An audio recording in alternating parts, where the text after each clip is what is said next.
হাসিনার নেতৃত্বে ঠান্ডা মাথায় মুক্তিযুদ্ধের পরে সবচেয়ে বড় গণহত্যা তারা সংগঠিত করেছেন এবং এই গণহত্যার জন্য পতিত সরকারের প্রধানমন্ত্রী শেখ হাসিনা সহ তার দল এবং সরকারকে তারা চিহ্নিত করেছেন এবং ইতিমধ্যে আন্তর্জাতিকভাবে এই গণহত্যার একটা স্বীকৃতি পেয়েছে। এটা গত 6 মাসের একটা বড় একটা অর্জন। পতিত হাসিনা 5 ফেব্রুয়ারি তিনি যে বক্তব্য দিয়েছেন সেই বক্তব্য তার কোন নির্লজ্জের মতন তিনি আখ্যায়িত করে চলেছেন।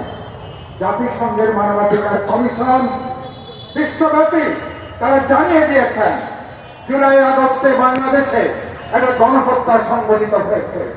জুলাই আগস্টে বাংলাদেশে হাসিনা সরকার গোটা রাষ্ট্রকে ব্যবহার করে